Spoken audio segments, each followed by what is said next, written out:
From the East Brunswick Jewish Center, I'm Rabbi Jeff Pivo. There's a curious episode in Parshat Vayera this week in which Abraham, worried that Egyptians will kill him and seize his wife Sarah, tries to pass Sarah off as his sister in order to safeguard his own life. In the end, the ruse works. Abraham and Sarah profit from it, but the king discovers the truth and sends them on their way. What makes this story even more curious is that it happened before to Abraham and Sarah in last week's Parsha, and it will happen again with Isaac and Rebekah in Parshat Toldot.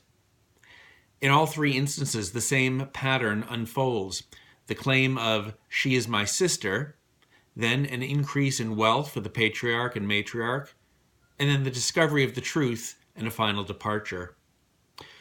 From one point of view, we can see these accounts as a literary convention, three variants of a single type of story, each involving a different king, Pharaoh or Avimelech with Abraham and Sarah, and Avimelech again with Isaac and Rebekah, or of a different couple, Abraham and Sarah the first two times and Isaac and Rebekah the third time.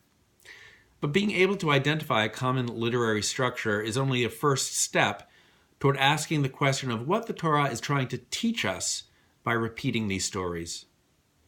The text does not seem to have a problem with the pretense of "she is my sister," or even the danger of Sarah or Rebekah being sexually compromised, which they are not, of course. In fact, it seems quite pleased with the patriarchs. What might be underneath these tales is the Torah's attempt to show us the drama of our people's origins, how a small family quickly became wealthy while escaping danger and fooling a local king. As part of our national mythology, the attributes these stories emphasize are our women's beauty, our men's cunning, and the ability of the few and the weak to get the better of the powerful.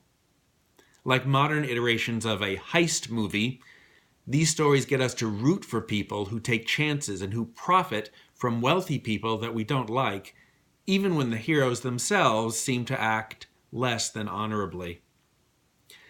The Torah's emphasis is not always what we would expect as modern readers. That might tell us more about how sensibilities have shifted over the centuries than the attributes that the text wants us to see in Abraham and in Sarah: ingenuity, daring, and faith that their efforts will ultimately result in the blessings of land and progeny promised to them by God. From all of us here at the East Brunswick Jewish Center, Shabbat Shalom.